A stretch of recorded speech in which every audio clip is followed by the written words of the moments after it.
نے پڑھا پہلے اس بارے میں، اس میں دیکھیں کہ اللہ تعالیٰ نے مومنین جو ہے ایمان والے یا کہہ لیں کہ متقین اور جو فلاح پانے والے لوگ ہیں ان کے بارے میں بتایا، ایمان بالغیب کی اہمیت، اور اسی طرح متقین کی شان کیا ہے، منافقین کے اوصاف، ان کی جو کوالٹیز ہیں، اوصاف کیا ہے، منافقین کیسے لوگ ہوتے ہیں، ان میں کیا کیا نشانات ہوتے ہیں، اعلان خلافت اور امتحان آدم علیہ السلام کا، خلافت کا اعلان کرنا اور آگے پھر فرشتوں کا سجدہ ریز ہونا، ابلیس کا انکار کرنا، اسی طرح سے قوم بنی اسرائیل کے احوال، ان کے بارے میں ان کے واقعات، اور ہاروت اور ماروت کا واقعہ، ابراہیم علیہ السلام اور ان کی امامت، ان کا لیڈرشپ ابراہیم علیہ السلام کی، اور اسلام کی قدامت یعنی تحویل قبلہ، نئی امت کا ظہور۔ یہاں سے انشاءاللہ ابھی ہم سٹارٹ کریں گے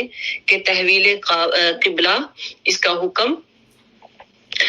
اب دیکھیں کہ ہم آگے جو پڑھیں گے سیقول یہ سیکنڈ جو سپارہ ہے، اس میں ایک تو ہم تحویل قبلہ یعنی ڈائریکشن کا چینج ہونا، اس کے بارے میں پڑھیں گے۔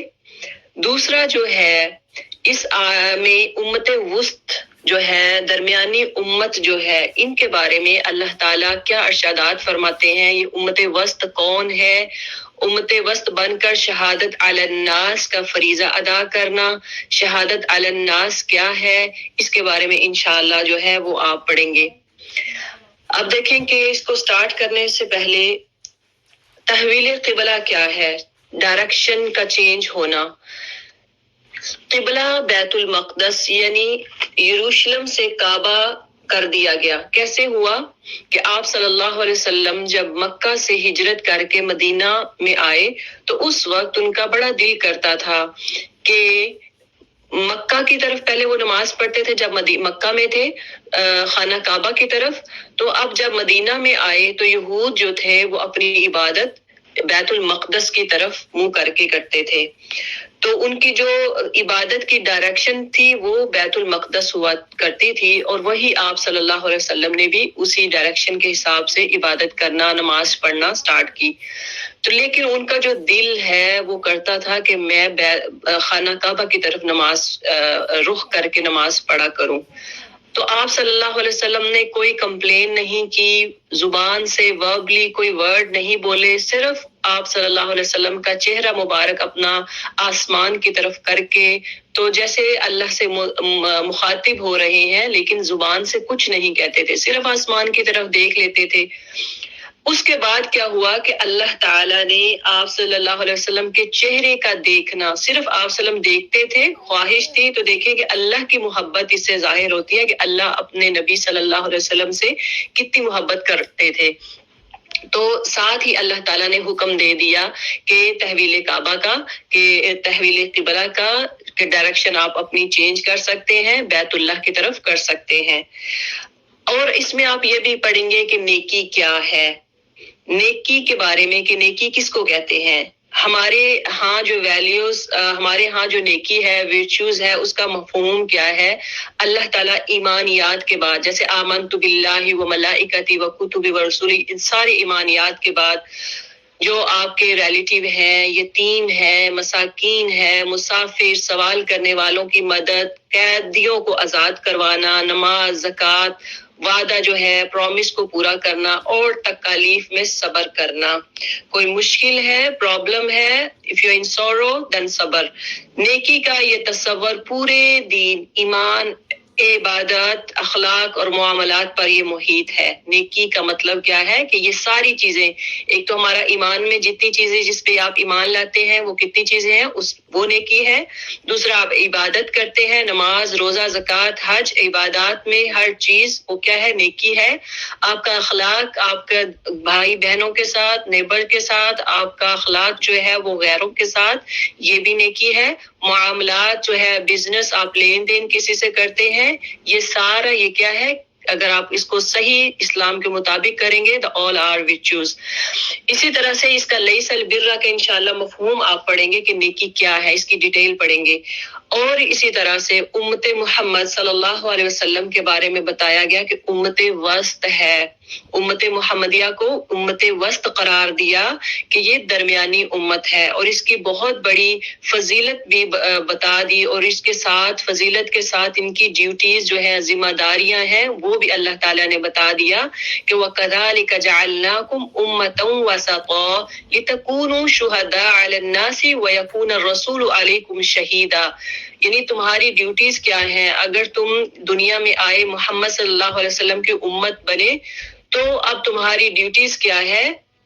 تم نے اپنا کام ہے جو آپ نے سیکھا وہ دوسروں کو پہنچا دو، دوسروں کو بتا دو، تاکہ تم پر ایک تو لوگ گواہ ہوں، دوسرا قیامت والے دن اللہ کے رسول صلی اللہ علیہ وسلم تمہاری گواہی دیں کہ تم نے واقعہ ہی جو اسلام کا حق ہے، جو ایمان کا، مسلمانوں کا حق ہے، وہ تم نے ادا کر دیا.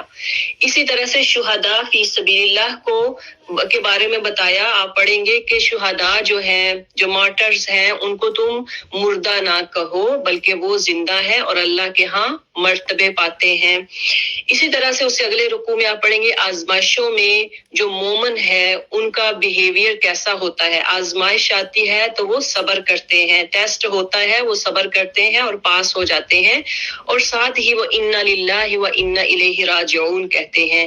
اس کے بعد فرمایا کہ جیسے آپ کی سوشل، آپ کی اکنامک، تجارتی اور بزنس ازدواجی زندگی جو ہے، اس کے متعدد احکامات آئیں گے کہ آپ نکاح، طلاق وغیرہ، اسی طرح سے یہ احکامات انشاءاللہ آپ ان کو ڈیٹیل میں پڑھیں گے.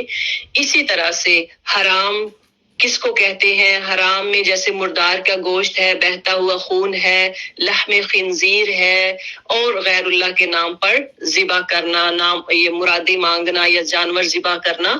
اسی طرح سے پھر آپ پڑھیں گے روزوں کی فرضیت، روزے کب فرض ہوئے، رمضان اور قرآن کا آپس میں جو تعلق ہے، ان کا کیا تعلق ہے، ریلیشن کیا ہے قرآن کا رمضان میں. قرآن اصل میں رمضان میں نازل ہوا، رمضان میں اس کی تلاوت، اس میں فکر کرنا، تدبر کرنا، سمجھنا، اس کی ڈیپتھ میں جانا، اس کے میننگ سمجھنا بہت ضروری ہے. اور آگے آپ پڑھیں گے قتل کی صورت میں قصاص. اگر کوئی کسی کو قتل کرتا ہے تو اس کی صورت میں کیا ہوگا؟ قصاص ہوگا، اور قصاص دیت بھی ورثاء کی رضامندی کی صورت میں جائز ہے. باطل اور ناجائز طریقے سے مال کمانا، اس کے بارے میں بھی آپ پڑھیں گے کہ جائز ہے یا ناجائز. یہ ناجائز ہے اور اس میں جوا ہے. اسی طرح سے اس میں کسی کا مال کو ناحق چھین کے کھانا، رشوت وغیرہ، یہ سارا حرام ہے. مسلمانوں پر جہاد اور قتال فرض ٹھہرا دینا، وہ بھی آپ سیکنڈ پارے میں پڑھیں گے. حج اور عمرے کے مسائل ہیں. دین اور دنیا کا امتزاج. صرف مولوی جو ہے وہ صرف سٹیج کی حد تک یا مسجد کی حد تک وہ ان کا کام نہیں ہوتا. ان کا رول پلے جو ہے وہ دنیا کے ساتھ بھی ہوتا ہے اور دین کے ساتھ بھی. وہ ایک جو دینی بندہ ہے، جو مولوی ہے یا عالمہ ہے یا عالم ہے، اس کا رول پلے دنیا اور دین دونوں کے ساتھ ہونا چاہیے. جیسا کہ اللہ تعالیٰ فرماتے ہیں ربنا آتنا فی الدنیا حسنۃ وفی الآخرۃ حسنہ وقنا عذاب النار. دنیا اور آخرت دونوں اچھی ہونی چاہیے. اسی طرح سے انفاق فی سبیل اللہ، کہ اللہ کے راستے میں کیا خرچ کرے، کیسا مال خرچ کرے. حقوق نسواں آپ پڑھیں گے، عورتوں اور مردوں کے حقوق کے بارے میں، اور لیڈرشپ جو ہے وہ کیا ہے، اور اس کے بارے میں آپ اللہ تعالیٰ کا طالوت کو حکمران بنانا اور بنی اسرائیل کا اس پر اعتراض، اور اللہ تعالیٰ اس کا جواب آپ پڑھیں گے کہ لیڈرشپ جو ہوتی ہے اس میں کیا کیا چیزیں، کیا کیا کوالٹیز ہوتی ہیں. ایک تو اس کا صحیح باڈی ہونا، یعنی اس صحت مند ہونا، ہیلتھی ہو، دماغی لحاظ سے بھی وہ، مینٹلی بھی اور فزیکلی بھی. اور دوسرا نالج اس میں ہو، اور لیڈرشپ کی اس کے اندر کوالٹیز ہوں یہ ساری، تو پھر وہ لیڈر ہوگا. اور ساتھ ہی اللہ تعالیٰ کی کوئی نافرمانی کرتا ہے تو اس کی سزا کیا ہوگی؟ جہنم. دشمن سے مقابلے میں اصل ہتھیار اللہ تعالیٰ پر کیا ہے؟ بھروسہ کرنا. اگر آپ کسی دشمن کے مقابل میں جا رہے ہیں، اس سے لڑائی کرنے جا رہے ہیں، تو سب سے بڑی بات یہ ہے کہ آپ کو اللہ پہ بھروسہ ہونا چاہیے، اللہ پہ توکل ہونا چاہیے. اور لاسٹلی دشمن کے مقابلے میں اللہ تعالیٰ سے مدد کی دعا کرنی چاہیے. ربنا افرغ علینا صبرا وثبت اقدامنا وانصرنا علی القوم الکافرین. انشاءاللہ یہ ایک پورا خلاصہ ہے سیکنڈ پارے کا جو کہ آپ کو بتا دیا گیا.